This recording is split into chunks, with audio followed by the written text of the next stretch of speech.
Capítulo 9. Banha basta. Bobo chegou à Torre do Cervo no 17º ano do reinado do Rei Sagaz. Este é um dos poucos fatos conhecidos sobre ele. Dizia-se que tinha sido um presente dos mercadores de Vilamonte, mas sobre a sua origem apenas se podem fazer suposições. Várias histórias foram surgindo. Uma diz que Bobo era um prisioneiro dos salteadores dos navios vermelhos e que os mercadores de Vilamonte o tinham resgatado do poder deles. Outra diz que Bobo foi encontrado ainda bebê, à deriva num pequeno barco protegido por um guarda-sol feito de pele de tubarão e deitado numa cama almofadada cheia de ramos de urze e lavanda espalhados. Tudo isso pode ser atribuído ao resultado de uma imaginação fantasiosa. Não temos conhecimento real da vida de Bobo antes de sua chegada à corte do rei sagaz. É quase certo que Bobo nasceu da raça humana, embora não totalmente de pais humanos. Relatos de que ele nasceu dos outros são quase certamente falsos, pois os seus dedos não têm membranas e ele nunca demonstrou qualquer medo de gatos. As características físicas incomuns de Bobo, a ausência de cor, por exemplo, parecem ser próprias da sua outra ascendência e não uma aberração individual, embora tal conjectura possa também ser incorreta. No que diz respeito a Bobo, aquilo que não sabemos é quase mais significativo do que o que sabemos. A idade de Bobo na ocasião da sua chegada à Torre do Cervo tem sido um tema de suposições. Da minha experiência pessoal, posso garantir que Bobo parecia ser muito mais novo e mais imaturo em tudo do que nos dias de hoje. Contudo, visto que sempre mostrou poucos sinais de envelhecimento, pode ser que não fosse afinal tão jovem quanto inicialmente parecia, mas que, em vez disso, estivesse no final de uma infância prolongada. O sexo do Bobo tem sido discutido. Quando diretamente questionado a respeito disso por uma pessoa mais jovem e com menos rodeio do que eu, Bobo respondeu que ninguém tinha nada a ver com isso, senão ele. No que diz respeito às suas previsões e às formas irritantemente vagas como se expressa, não há consenso se é a manifestação de um dom individual ou racial. Alguns acreditam que ele sabe tudo antes de acontecer, e que até sabe sempre se alguém, em algum lugar, está falando dele. Outros dizem que tudo não passa de seu grande prazer em dizer "eu te avisei", e que, por causa disso, se apega às coisas mais obscuras que disse antes e as distorce de forma que pareçam ter sido profecias. Pode ser que algumas vezes tenha sido assim, mas em muitos casos bem testemunhados ele previu ainda que obscuramente eventos que mais tarde aconteceriam.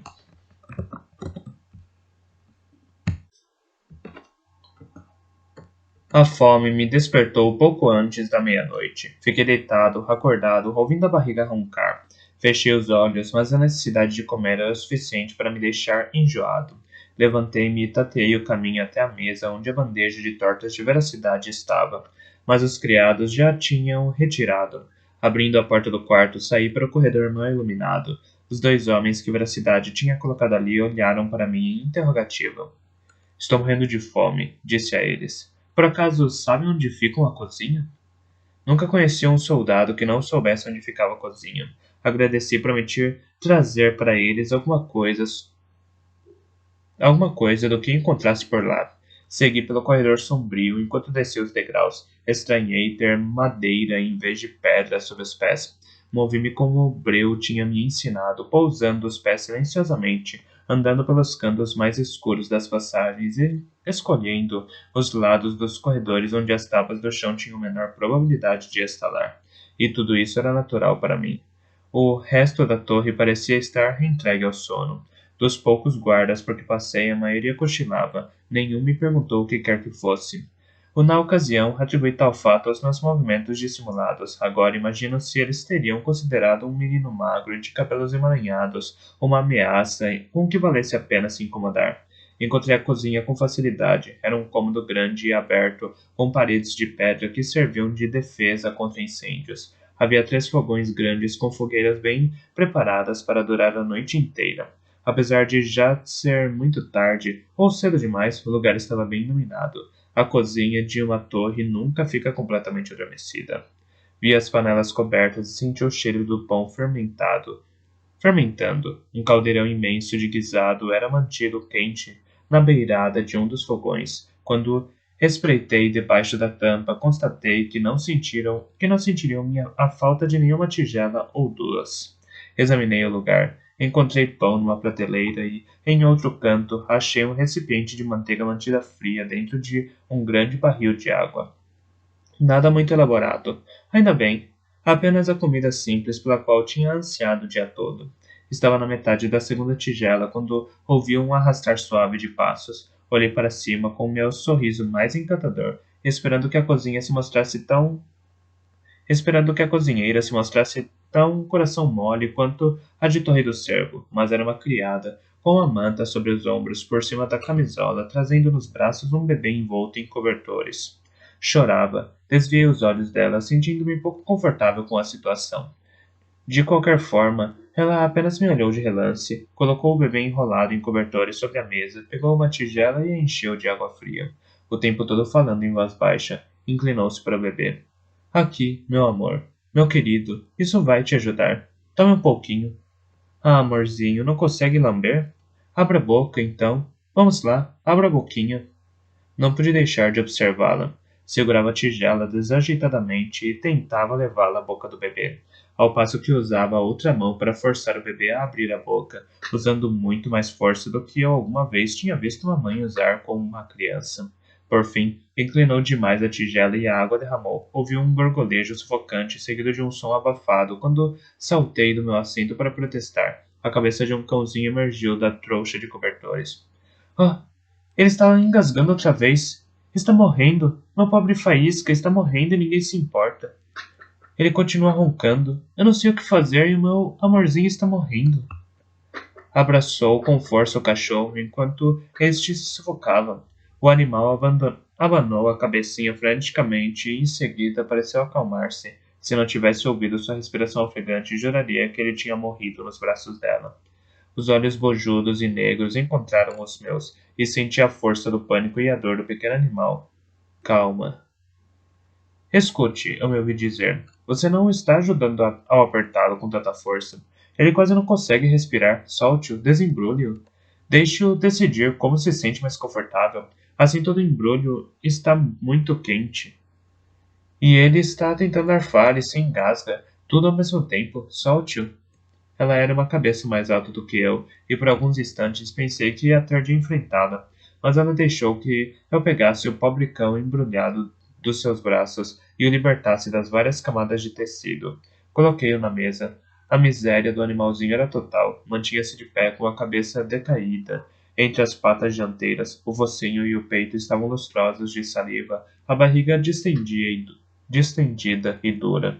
Começou outra vez a ter ânsias de vômito e a se engasgar. A pequena mandíbula se escancarara, os lábios se contorceram e se arreganharam, mostrando os pequenos dentes pontiagudos. A língua, muito vermelha, comprovava a violência dos seus esforços. A moça deu um grito e saltou para a frente, tentando pegá-la outra vez, mas eu a empurrei para trás severamente. Não pegue, disse-lhe impaciente. Ele está tentando colocar alguma coisa para fora e não consegue fazer isso se você ficar apertando as tripas dele. Ela parou, tentando trazer alguma coisa para cima. Ele está agindo como se alguma coisa estivesse presa na goela. Ele comeu ossos ou penas? Ela pareceu arrasada. Havia espinhos de peixe. Havia espinhas no peixe, mas apenas aquelas pequenininhas. Peixe? Que idiota que deixa um cachorro comer peixe? Era fresco ou podre? Eu já tinha visto quão doente um cão pode ficar por comer salmão podre na margem de um rio. Se este animalzinho tinha comido a mesma coisa, não tinha chance nenhuma de sobreviver. Era fresco e bem cozido, a mesma truta que eu comi no jantar. Bem, pelo menos não há chance de ser venenosa para ele. Por enquanto, é só espinha, mas se cair no estômago dele, ainda é provável que eu mate. Ela arquejou. Não, não pode ser. Ele não pode morrer. Ele vai ficar bem. Tem apenas um mal-estar no estômago. Eu dei muita comida para ele. Vai ficar bem. De qualquer forma, o que você sabe disso tudo, garoto da cozinha? Observei o cão ter outra ânsia de vômito, quase convulsiva. Nada veio da sua boca, com exceção de brilho amarela. Não sou um garoto da cozinha. Sou um garoto dos cães, do cão do próprio Veracidade, se você quer saber. E se não ajudarmos este filhotinho, ele vai morrer, em breve. Ela me mostrou no rosto uma mistura de fascínio e terror, enquanto eu agarrava firmemente a sua pequena mascote. Estou tentando te ajudar. Ela não acreditou em mim. Abri à força a boca dele e enfiei os dedos goela abaixo. O cão começou a ter ânsias de vômito ainda mais fortes e começou a me bater freneticamente com as patas dianteiras. As unhas dele estavam precisando ser cortadas. Com as pontas dos dedos, consegui sentir a espinha na garganta dele. Mexi e senti que ela se movia, mas estava entalada, atravessada na garganta do pobre animal. Ele soltou um uivo estrangulado e se contorceu freneticamente nos meus braços. Eu soltei. Bem, ele não vai se livrar daquilo sem ajuda, observei. Deixei-a choramingando. Pelo menos não o pegou, nem o apertou. Enchi a mão com um pouquinho da banha do barril e a despejei na minha tigela. Agora precisava de algo em forma de gancho, ou pelo menos bem curvado, mas não muito grande. Procurei nos cestos e finalmente achei um gancho curvo de metal com um cabo. Provavelmente era usado para tirar panelas quentes do fogo. Sente-se, disse a moça. Ela olhou para mim boquiaberta e em seguida se sentou obedientemente no banco para o qual eu tinha apontado. Agora, segure-o firme entre os joelhos e não o deixe escapulir, não importa o quanto ele bata em você com as patas, ou o quanto se contorça ou comece a ganir. E segure as patas dianteiras dele de modo que ele não me arranhe com as unhas enquanto eu faço isso. Entendeu? Ela inspirou profundamente, engoliu em seco e consentiu. Lágrimas rolavam pelo rosto dela. Coloquei o cachorro no colo e pus as mãos dela em cima dele. Segure com firmeza, disse-lhe. Peguei um pedaço de banha com uma colher. Vou usar a gordura para lubrificar a garganta dele. Depois, tenho que abrir a boca dele à força, enganchar a espinha e puxá-la para fora. Está pronta? Acenou em afirmativa com a cabeça. As lágrimas dela tinham parado de correr e os lábios estavam fechados e firmes. Fiquei contente ao ver que havia alguma força nela. Acenei de volta. A parte fácil foi por a banha goela abaixo. Contudo, isso bloqueou a garganta dele e seu pânico aumentou, afetando meu autocontrole com aquelas ondas de terror. Não tinha tempo para ser gentil enquanto forçava a boca do cachorro a se abrir e enfiava o gancho em sua goela. Só esperava que não rasgasse a carne do animal. Mas, se fizesse isso, bem, ele morreria de qualquer forma. Girei a ferramenta na garganta dele enquanto se sacudia, gania e urinava na dona. O gancho pescou a espinha e eu a puxei para cima num esforço firme e contínuo. Aquilo emergiu numa mistura de espuma, bile e sangue. Era um pequeno osso, e não uma espinha, parte do externo de um passarinho. Joguei-o em cima da mesa. E ele também não devia ter acesso a ossos de aves, disse, em tom severo. Não creio que ela tenha me ouvido. O cãozinho estava arfando de gratidão no colo dela. Peguei o prato de água e dei para ele beber. Ele farejou, bebeu um pouquinho e se enrolou, exausto. Ela o pegou e o embrulhou nos braços, com a cabeça inclinada sobre ele. Tem uma coisa que eu quero de você, comecei. Tudo o que quiser, disse ela, para o pelo do cachorro. Diga, e será seu. Em primeiro lugar, pare de dar a ele sua comida. Por um tempo, dê-lhe apenas carne vermelha e grãos cozidos. E para um cão desse tamanho, não mais do que um punhado, e não o carregue para todo lado. Ponha-o para correr para ganhar um pouco de músculo e desgastar as unhas. E lave-o. Ele cheira mal, tanto o pelo quanto o hálito, por causa da comida condimentada demais. Senão, ele não vai viver mais do que 1 ano ou 2. Ela olhou para cima, assustada, levou a mão à boca, e algo no movimento tão semelhante à forma autoconsciente como tinha tocado nas joias durante o jantar me fez perceber quem é que eu estava repreendendo. Dama Graça, e eu tinha feito o cão urinar em cima da camisola dela. Algo no meu rosto deve ter me denunciado. Sorriu, delicada, e segurou o cãozinho mais perto de si. Farei como sugere, garoto dos cães. Mas e para você? Não há nada que queira me pedir como recompensa? Eu pensava que eu iria lhe pedir uma moeda, ou um anel, ou mesmo um emprego na sua casa. Em vez disso, com tanta firmeza quanto pude, olhei para ela e disse: Por favor, dama Graça. Peço a você que interceda com o seu senhor para que guarde a torre da ilha de vigia com os seus melhores homens, para pôr fim à disputa entre os ducados de Rasgão e Rasos. Como? Aquela pergunta de uma só palavra revelou-me muito sobre ela. O sotaque e a inflexão não tinham sido aprendidos enquanto dama Graça. Peço ao seu senhor que guarde bem as torres. Por favor. Por que um garoto dos cães se preocupa com esse tipo de coisa? A pergunta dela foi muito direta. Onde quer que Calvar a tivesse encontrado não era de nascimento nobre, ou de grandes posses, o prazer que demonstrou quando a reconheci, a forma como havia trazido o cão para o conforto familiar da cozinha, ela mesma, envolto no cobertor, envelava uma moça do povo, relevada depressa demais e acima demais da sua condição prévia. Estava sozinha e insegura e ninguém tinha lhe ensinado o que era esperado dela. Pior, sabia que eu era ignorante e esse fato a consumia por dentro e amargava seus prazeres com medo. Se não aprendesse como ser uma duquesa antes que a juventude e a beleza entrassem em declínio, apenas longos anos de solidão e ridicularização a esperavam. Necessitava de um mentor, alguém secreto, como Breu, precisava dos conselhos que eu pudesse lhe dar imediatamente. Mas eu tinha de ser cuidadoso, pois ela não aceitaria conselhos de um garoto dos cães. Apenas uma moça do povo podia fazer isso. E a única coisa que ela sabia sobre si mesma neste momento era o fato de que já não era uma moça do povo, mas uma duquesa. Tive um sonho, disse ela, subitamente inspirado. Tão claro como uma visão ou um aviso. Isso me acordou e me fez vir à cozinha. Deixei os meus olhos desfocados, os olhos dela se arregalaram. Eu a tinha em meu poder. Sonhei que uma mulher tinha proferido palavras sábias e transformado 3 homens poderosos numa muralha unida, que os salteadores dos navios vermelhos não podiam transpor.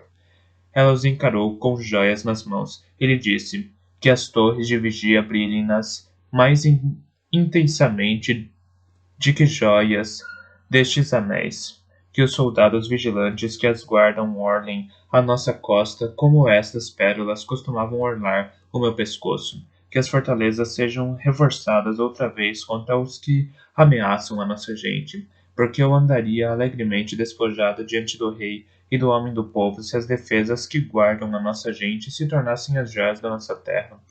E o rei e os seus duques ficaram maravilhados com o coração sábio e os modos nobres dessa mulher. E o povo a amou mais que a todos, pois sabia que ela o amava mais que a ouro e a prata. Era um discurso desajeitado, longe da explanação habilidosa que eu esperava alcançar, mas caiu no gosto dela. Pude vê-la imaginando-se aprumada e nobre em frente ao príncipe herdeiro, e deixando-o maravilhado com o seu sacrifício. Senti nela o desejo ardente de se destacar, de ser admirada pelo povo de que provinha. Talvez tivesse sido antes leiteira ou criada da cozinha, e assim ainda a vissem os que a tinham conhecido. Isso mostraria a eles que ela era agora uma duquesa, mais do que apenas um nome, o Duque Sanção, e o seu séquito divulgariam o seu feito pelo ducado de Rasos. Os menestréis celebrariam as suas palavras em canções, e o seu marido, por sua vez, ficaria surpreendido com ela. Passaria a vê-la como alguém que se preocupava com a terra e o povo, e não apenas como uma coisinha bonita que tinha caçado com o seu título.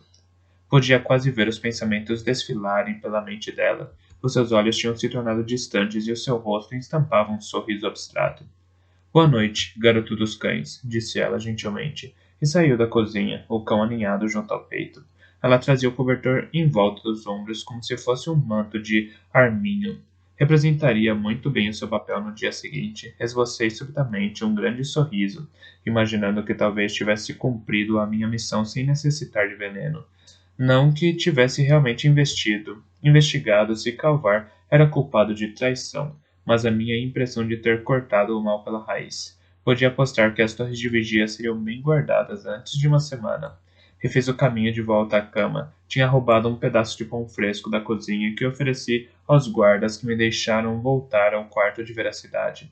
Numa parte indistante de guarda da baía, alguém anunciou a hora. Não prestei muita atenção. Eu me enfiei outra vez na cama, a barriga satisfeita e o espírito antecipando o espetáculo que a Dama Graça daria no dia seguinte. Adormeci enquanto apostava comigo mesmo que ela vestiria algo liso, simples e branco e que usaria o cabelo solto. Nunca cheguei a saber como se passou. Tive a impressão de que se passaram apenas alguns momentos até que me acordarem com um chacoalhão. Abri os olhos para encontrar Cárimo debruçado em cima de mim. A luz fraca de uma vela acesa projetava sombras alongadas nas paredes do quarto. Acorde, Fitz, sussurrou numa voz rouca. Um mensageiro veio à torre. Amando da Dama Timo, requer a sua presença imediatamente. O seu cavalo está sendo preparado. A minha presença? Perguntei, estupidamente. Claro, separei umas roupas para você. Vista-se. sem fazer barulho. Veracidade ainda está dormindo. Ela precisa de mim para quê? Não sei. A mensagem não era específica. Talvez esteja doente. Fitz, o mensageiro disse apenas que ela requer a sua presença imediatamente. Suponho que você vai descobrir quando chegar lá. Aquilo era um suave consolo, mas suficiente para despertar a minha curiosidade. De qualquer forma, eu tinha que ir. Não sabia exatamente qual era a relação de Damatimo com o rei, mas ela estava bem acima de mim em importância. Não ousava ignorar as suas ordens. Vesti-me depressa à luz da vela e deixei o quarto pela segunda vez na noite. Mano tinha deixado a fuligem equipada e pronta, juntamente com uma piada de mau gosto sobre aquela convocação. Sugeri como ele poderia se distrair sozinho o resto da noite e foi embora. Recebi passagem imediata pelos guardas que tinham sido previamente avisados da minha chegada. Dentro do povoado, virei 2 vezes na direção errada. Tudo parecia diferente à noite e não tinha prestado muita atenção ao caminho da primeira vez. Por fim, encontrei o pátio da estalagem. A dona do estabelecimento, preocupada, estava acordada e tinha uma luz acesa à janela. Ela está gemendo e chamando por você há quase 1 hora, disse-me ansiosamente. Temo que seja sério, mas ela não deixa ninguém entrar, a não ser você. Corri pelo corredor em direção à porta dela. Bati com cautela, meio à espera de ouvir a voz estridente me dizer que fosse embora e que parasse de importuná-la. Em vez disso, uma voz trêmula me chamou. Ah, Fitz, é você finalmente. Ande logo, garoto, preciso de você. Respirei fundo e levantei a tranca. Entrei na semi-escuridão do quarto mal ventilado, segurando a respiração indefesa contra os vários odores que atacavam as minhas narinas. Um fedor de morte dificilmente poderia ser pior do que isso, pensei. A única luz do quarto provinha de uma só vela que estava derretendo no suporte. Peguei-a e aventurei-me para mais perto da cama. Dama Timo? Perguntei suavemente. Qual o problema, garoto? A voz calma vinha de um canto escuro do quarto. Breu, disse, e não me lembrava de ter me sentido tão tolo alguma vez na vida. Não há tempo para explicar tudo. Não se sinta mal, garoto. Dama Tima tem enganado muita gente ao longo do tempo, e vai continuar fazendo isso. Pelo menos espero que seja assim. Agora, confie em mim e não faça perguntas. Faça apenas o que eu te disser. Primeiro, vá até a dona da estalagem. Diga-lhe que a Dama Tima teve um de seus ataques e que precisa repousar por alguns dias. Diga-lhe que de forma alguma ela deve ser incomodada e que a sua bisneta virá tomar conta dela. Quem? Isso já foi arranjado, e diga que a bisneta trará comida e todo o resto de que ela precisa. Enfatize que a dama Timo precisa de silêncio e deve ser deixada sozinha. Vá, e faça isso agora. E assim eu fiz. E minha agitação era suficiente para ser bem convincente. A dona da estalagem me prometeu que não deixaria ninguém bater sequer a porta, pois não queria arriscar estragar a boa imagem que a dama Timo tinha da sua estalagem e do seu negócio. Pelo que captei, a dama Timo me pagava generosamente. Voltei a entrar no quarto silenciosamente, fechando a porta de leve atrás de mim. Breu baixou a tranca e acendeu uma vela nova. Estendeu um pequeno mapa ao lado desta. Sobre a mesa, notei que ele estava vestido para viajar. Capa, botas, gibão e calças, tudo preto. De súbito parecia um homem diferente, em boa forma e enérgico. Comecei a pensar se o velho nas vestes gastas pelo uso não seria também um disfarce. Levantou os olhos para me olhar de relance e por um momento poderia jurar que era veracidade o soldado que me encarava, mas ele não me deu tempo para suposições. As coisas aqui vão ter que acontecer independentemente do que houver entre Veracidade e Calvar. Você e eu temos trabalho à nossa espera do outro lado. Recebi uma mensagem. Os salteadores dos navios vermelhos atacaram aqui, em Forja, tão perto de Torre do Cervo que é mais do que apenas um insulto. É uma verdadeira ameaça e será levada a cabo enquanto Veracidade está na Baía Limpa. Não me diga que eles não sabiam que estava aqui, fora de Torre do Cervo, mas isso não é tudo. Fizeram reféns e os arrastaram para seus navios e enviaram uma mensagem à Torre do Cervo, ao próprio rei Sagaz. Exigem ouro, muito, ou devolverão os reféns à aldeia. Você quer dizer que eles matarão os reféns se não receberem ouro? Não. Breu abanou a cabeça irritado como um urso incomodado por abelhas. Não. A mensagem era bastante clara. Se o ouro for pago, eles matarão os reféns. Caso contrário, irão libertá-los. O mensageiro era de Forja, um homem cuja mulher e filho tinham sido raptados. Ele insistiu que tinha entendido bem qual era a ameaça. Não vejo isso como um problema, disse. À primeira vista, eu também não, mas o homem que levou a mensagem sagaz ainda estava tremendo, apesar da longa cavalgada. Não podia explicar mais claramente a situação, nem dizer se achava que o ouro devia ser pago. Tudo o que conseguia fazer era repetir constantemente como o capitão do navio tinha sorrido enquanto lhe ditava o ultimato, e como os outros salteadores tinham gargalhado com as suas palavras. Portanto, iremos lá ver isso, você e eu, antes que o rei anuncie uma resposta oficial, antes que a veracidade saiba. Agora, preste atenção. Esta é a estrada por onde viemos. Vê como segue a curva da costa? E este é o caminho por onde iremos. É muito reto. É muito mais reto, mas também mais inclinado, em alguns lugares pantanoso, já que nunca foi usado por carroças, mas muito mais rápido para homens a cavalo. Aqui, um pequeno barco está à nossa espera. Atravessar a baía desse modo encurtará em muitas milhas e tempo a nossa viagem. Acostaremos neste ponto e daí subiremos em direção à forja. Estudei o mapa. Forja ficava a norte de Torre do Cervo. Fiquei imaginando quanto tempo nosso mensageiro tinha demorado para nos alcançar. E se quando chegássemos lá, a ameaça dos salteadores dos navios vermelhos já teria sido consumada, mas não valia a pena ficar supondo. E um cavalo para você. Isso já foi arranjado, pela mesma pessoa que trouxe essa mensagem. Há um cavalo baio lá fora com 3 patas brancas.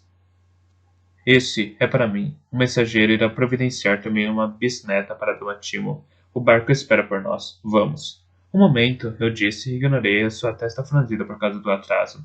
Tenho de perguntar isto, Breu. Você estava aqui porque não confia em mim? Você estava aqui porque não confia em mim? É justo que me pergunte isso, eu suponho. Não, estava aqui para ficar à escuta do povoado, das conversas das mulheres, da mesma forma que você estava à escuta à noite. As chapeleiras e as vendedoras de botões podem saber mais do que um conselheiro do rei, mesmo sem saber quem sabem. Agora, vamos embora? Foi o que fizemos. Deixamos a estalagem pela entrada lateral, e um cavalo baio estava logo à saída. Fuligem não gostou muito dele, mas se comportou. Sentia a impaciência de Breu, mas ainda assim ele manteve os cavalos a um passo sossegado até deixarmos as ruas pavimentadas de Baía Limpa. Quando as luzes das casas estavam bem atrás de nós, fizemos os cavalos correrem a um galope suave. Breu liderava e eu estava surpreendido com o quão bem ele cavalgava e com a facilidade que demonstrava em escolher os caminhos no escuro. Fuligem não gostava de viajar a uma velocidade tão grande durante a noite. Se não fosse a lua quase cheia, não penso que tivesse conseguido persuadi-la a acompanhar o baile. Nunca vou esquecer aquela cavalgada noturna. Não porque tinha sido um galope desenfreado para salvar alguém, mas precisamente porque não foi isso. Breu nos guiou e usou os cavalos como se fossem peças de xadrez num tabuleiro. Não jogou depressa, mas jogou para ganhar. E assim houve momentos em que fizemos os cavalos andarem devagar para deixá-los recuperar o fôlego. E momentos em que descemos dos cavalos e os conduzimos para passar em segurança por locais traiçoeiros. Quando a manhã começou a acinzentar o céu, paramos para comer das provisões trazidas por Breu. Estávamos no topo de um monte tão densamente povoado de árvores que dificilmente enxergávamos o céu sobre elas. Podia ouvir o oceano e sentir o seu cheiro, mas não conseguia vislumbrá-lo. O nosso caminho tinha se tornado sinuoso, pouco mais do que uma trilha de veados através da floresta.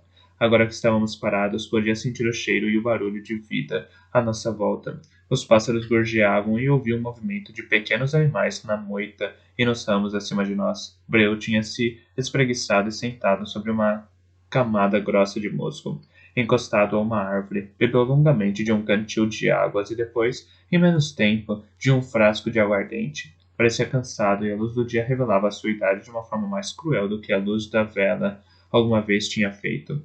Não sabia se ele conseguiria suportar a viagem ou se o esforço o faria sucumbir. Vou ficar bem, disse, quando me pegou observando. Já precisei executar tarefas mais árduas do que esta, e com menos tempo de sono. Além disso, temos umas boas 5 ou 6 horas de descanso no barco, se a travessia for calma, portanto não há razão para ansiar por dormir. Vamos, garoto. Cerca de 2 horas mais tarde, o nosso caminho se bifurcou e pegamos outra vez a ramificação mais obscura. Daí em diante tive de ir praticamente deitado no pescoço de Fuligem para evitar os ramos baixos. Era úmido e abafado sob as árvores e fomos agraciados com enxames de pequenas moscas que torturavam os cavalos e se agarravam às roupas em busca de carne para se deleitarem. Os enxames eram tão densos que, quando finalmente ganhei coragem o suficiente para perguntar a Bril se estávamos perdidos, quase me sufoquei com as moscas que entraram na minha boca. Por volta do meio-dia, emergimos na encosta de um monte que era mais aberto e onde ventava muito.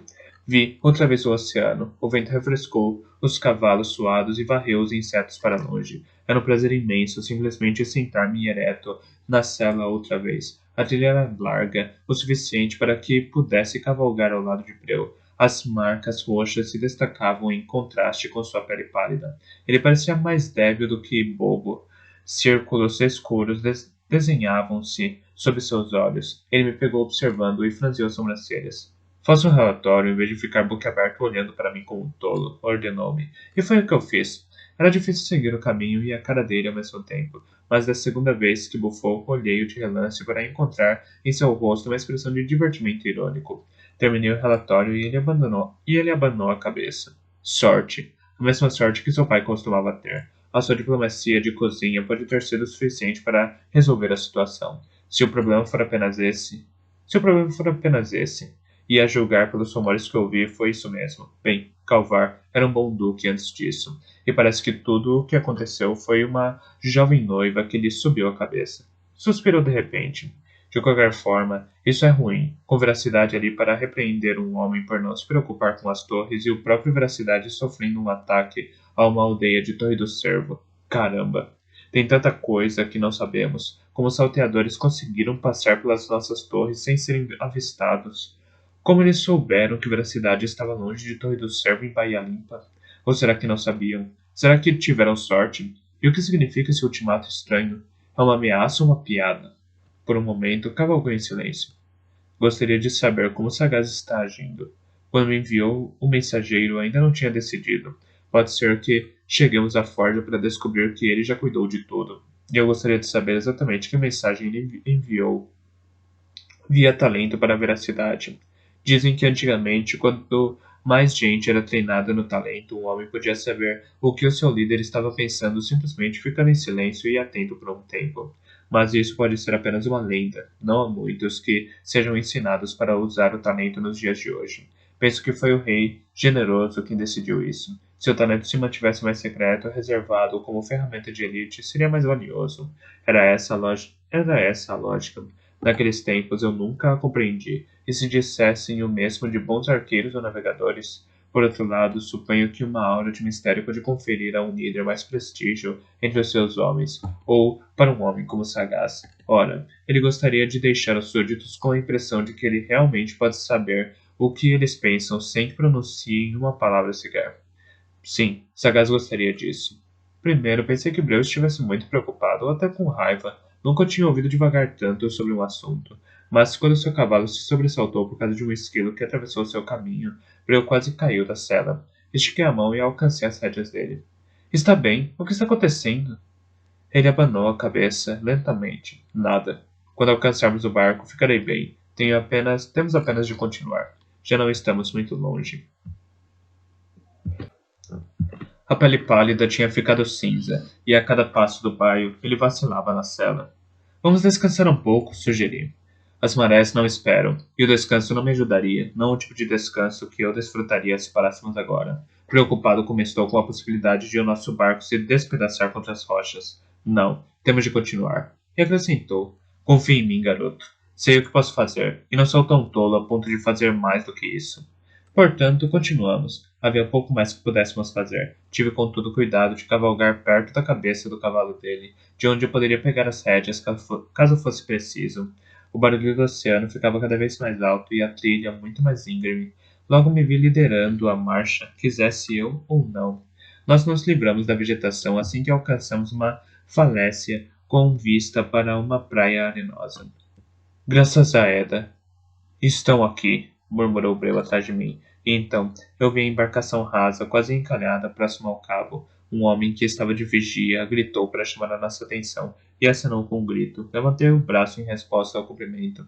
Descemos até a praia, deslizando mais que cavalgando, Ibrahim embarcou imediatamente, deixando-me com os cavalos. Nenhum deles estava ansioso para entrar no mar, e muito menos para passar por cima da murada baixa e subir no convés. Tentei sondar a mente deles para indicar a eles o que eu queria. Pela primeira vez na vida, descobri que estava simplesmente cansado demais para isso. Não consegui encontrar a concentração necessária, e assim três marinheiros, muitos palavrões e 2 mergulhos foram precisos para finalmente embarcá-los. Todos os freios de couro e todas as fivelas dos seus arreios foram encharcadas pela água salgada. Como eu ia explicar isso a Bronco? Era este o pensamento que dominava minha mente enquanto eu me acomodava na proa e observava os remadores se curvarem para pegar os remos e nos levar rumo às águas mais profundas.